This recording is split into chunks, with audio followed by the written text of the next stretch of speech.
Good evening, ladies and gentlemen, and welcome to another episode of The Package Tourist, hosted by yours truly, the Package Tourist in the magical mystery tour called Life, Matthew DiBiase. Tonight's guest is author Philip Watling. Philip lives in Milton Keynes in the United Kingdom, and when he is not writing, he works as a support worker for an autistic teenager. When Philip has spare time, he devotes it to caring and helping others, a magnificent quality that is in very short supply in an increasingly hostile and violent world. In 2008, he published his first book, Flight of a Lifetime, Miracles Do Happen, which chronicles his recovery from a near-death experience and how it transformed him as a human being. Tonight, Philip will share his story with us. Philip, welcome to the show. It's a great honor and privilege to have you here, and thank you so much for calling. I like to set the stage. Before the accident happened that led you to write the book Flight of a Lifetime, what were you doing with your life, and what were your personal goals before the accident happened? I was at university, and when I was there, I started writing the writing club, and because I enjoyed it so much, and I was love for horses. I loved it so much, I started helping out in the yard. I looked after some horses, cleaned them, mucked the legs out. When I was, the people was there, somebody was leaving, so I could have a job. So I started right there immediately. Now, you said you were working with horses. In what way? I mean, were you were you training them? I mean, or grooming them? No, I was just a groom and looking after them, really. I had there were, I think, 30 to 50 horses in the yard I worked at. I looked after 6 ponies and 5 horses. Okay. And I cleaned them and mucked them out, fed them, did the hay nets, gave them water. And I also led them on the rides and also did some teaching. So it was a bit of everything. Okay. Philip, please tell our listeners the story of what happened to you that resulted in the writing of Flight of a Lifetime. What happened with the accident? I don't know. I was late for I don't know what happened. I don't know why I took a bus a particular day. I never take buses in London. It was because slower than I want to walk, and they took that on and go right. I don't trust them. I was on a bus today. I don't know why. I'll never know why. And when the bus got to my stop, I got off, and bear in mind, this is what I've been told, and what I figured out must have happened. And I left it right. I saw a gap, went for it, and the car drove into me, hitting my legs. My knees were on one way, and the rest of the leg didn't, so it hurt. I fell on the bunch of the car braked. I bounced off, span in the air, and flew back into the bus, smashed my head on the side of the bus. Ouch. God. And out indeed. I now landed in the recovery position, which is skillful. Within seconds, I had a district nurse there, a police constable, ex-paramedic, she was there, all helping me. Then they called the emergency helicopter, which flew out to Plymouth Hospital. It was an amazing experience. Now, no one I want to go through again. Yeah. Now you write that you actually flatlined, right? In other words, you completely flatlined. You were gone, correct? It's what I'm told. Yeah. I was fine on the road. I was fine. I landed in the recovery position. Everything was fine. They took me over, and I was perfect. I went to the casualty, the trauma units at the hospital. And in the trauma unit, my heart stopped beating. I like to joke that I thought, because people are looking after me now, I don't need to try so hard. My heart said, I'm tired. I stopped beating. So I say I died. on the basis there had been medics or nothing, I wasn't coming back. Thankfully, they did help me out, and I did come back. But yeah, for those milliseconds, my heart just stopped beating.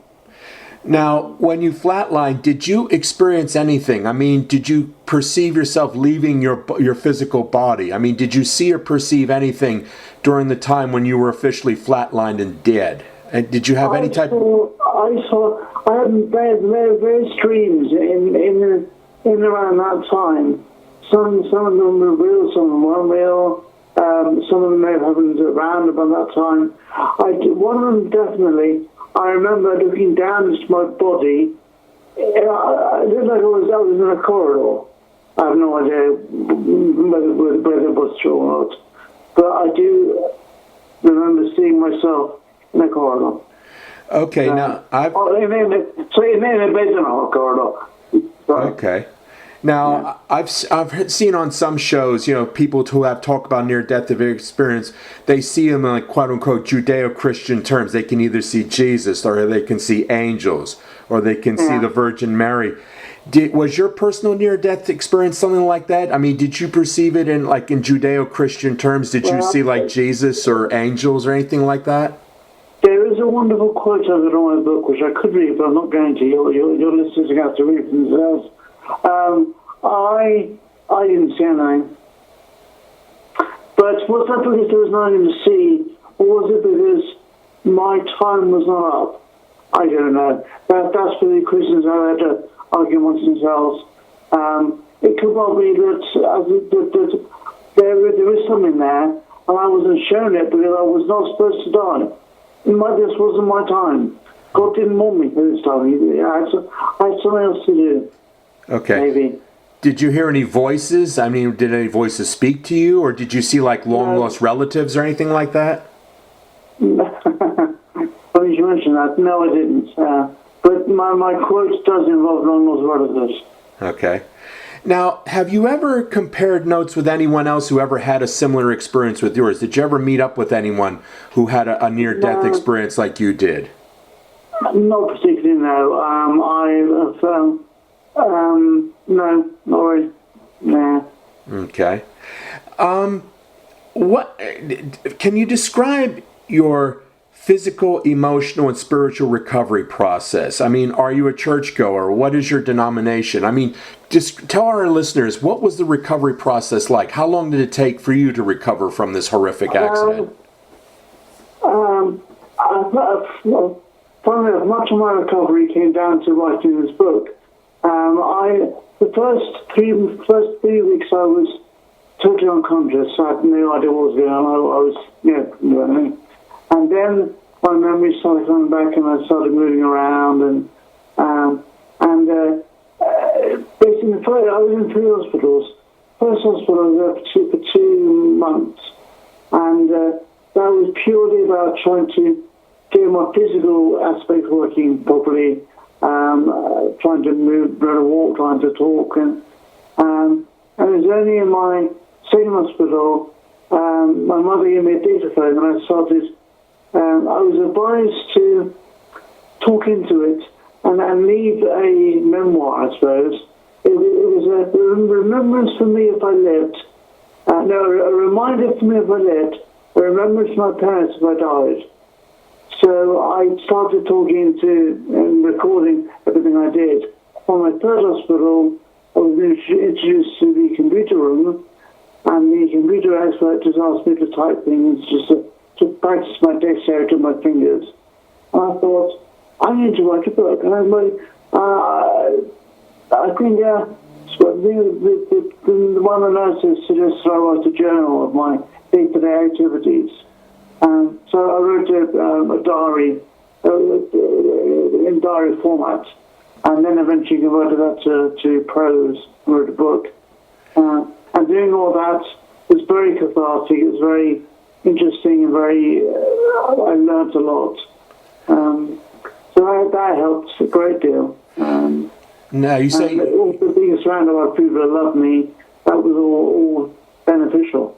I know if you're on your own, it's very difficult to to fight to get back to where you were before, or somewhere near where you were before, because there's no real desire to do that. I had lots of people looking out for me, and that was a great pull to want to get better. Okay.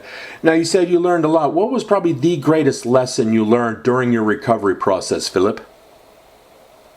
Oh, good question. One of the things I did learn a lot, when I was in my previous life, I did zoology at the university. I love animals. People, not so much, didn't have that many friends.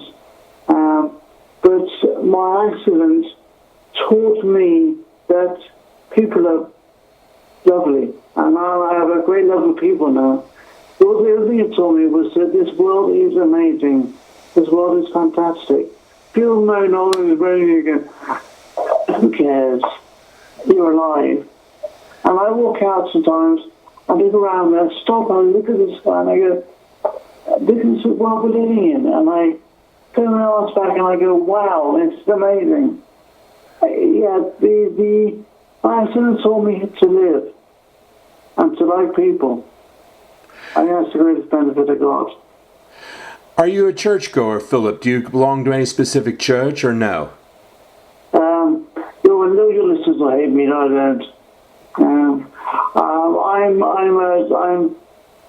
I'm a scientist. I did science all my life, and I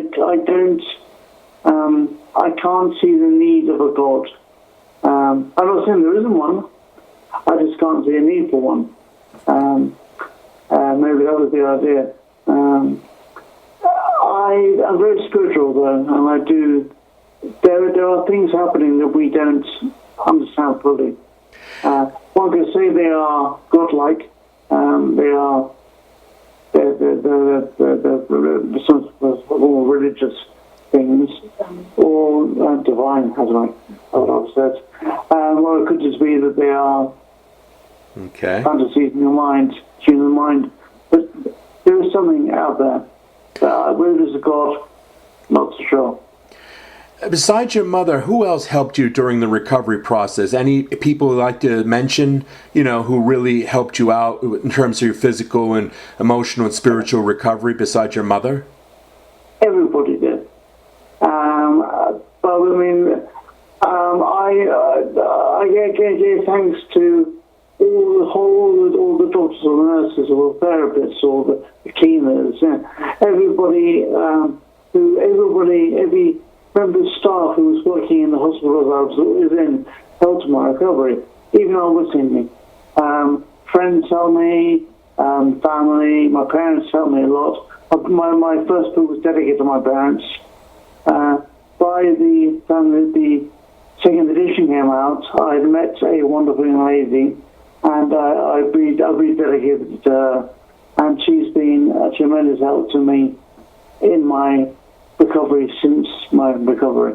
Okay. I'm very grateful to her. Okay, Philip, let's talk about yourself. Where were you born and raised? I was born in a town called Luton, which is about 20-30 miles northwest of London in England, back in 1971. And I like to say I was the best thing to come out of Luton, which is... Okay. Now, did you ever go to college? Did you ever go to university? I did, yes. Where? I went to schools over. I did O-levels down in Bath, in Chester, A-levels in Dortmund. I went to London University, and then I went to two colleges after that in doing adult education. So I've moved around and been to lots of very established educational places. Okay. And, I love learning things. Okay. Philip, whenever I interview an author, I always love to ask the standard question on all of my shows. When you were growing up, who were your favorite authors? And of those favorite authors, did any of them light the spark inside you to become a writer or perhaps influence your writing style? I have always wanted to write.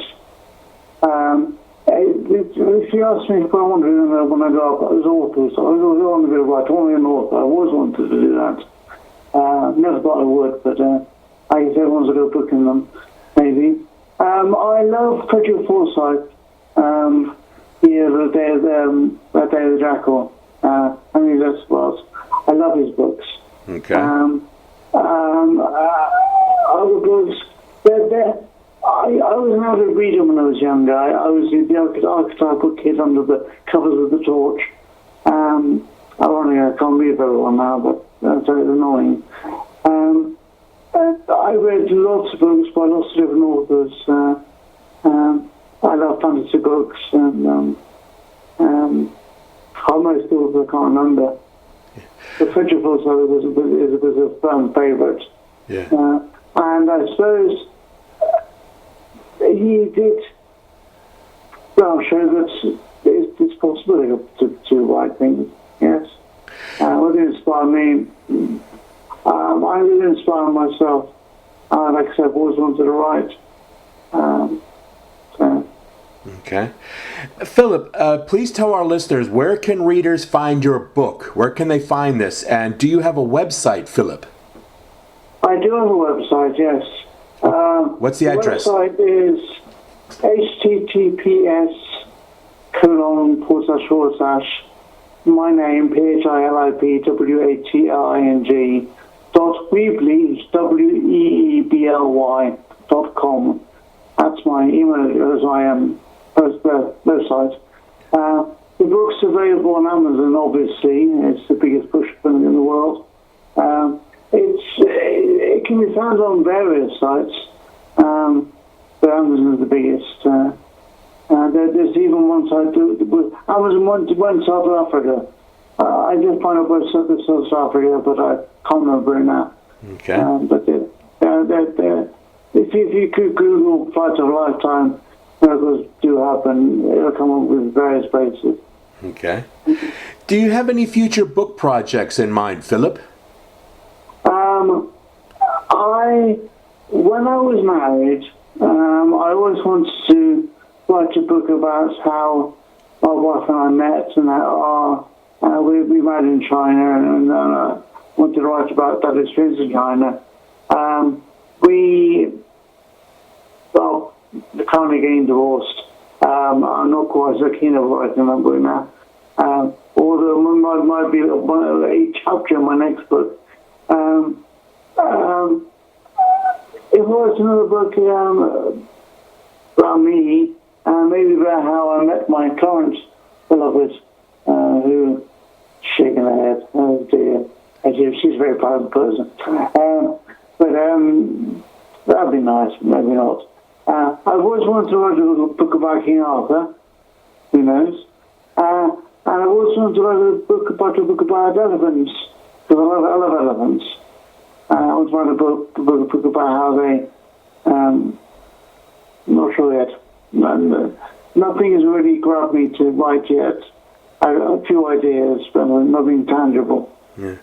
Are you into sports, Philip? I mean, when you were growing up, were you into sports? Were you into football or any other cricket or anything like that? Were you? My mother's father was the chairman of a minor league cricket club. Ooh. My brother played for them. My father played for him. My other two sons played for them. My mother played cricket. I did the scoring. I'm not really a sportsman, like at all, really. But I did play at school, of course, everyone knows. I'm not really into sports that much now, but I do I don't know riding horses, but it's expensive. Okay. So I don't do very much these days, sadly. Philip, I like it back, but okay. Philip, the last question. As you are a man who has dedicated himself to the helping and caring for others, do you have a message you would like to share with the rest of the world? If so, would you please tell our audience, what is your message to the world? One thing I always say to people is be yourself. People will try and change the way you think, the way you feel. Just be true to yourself. and don't listen to people trying to say what your opinion is about things. Okay. Love yourself as well. Okay. Be happy with who you are. Okay. Most of us only get one crack at this life, so do the best you can with it. Enjoy it. Smile. Okay.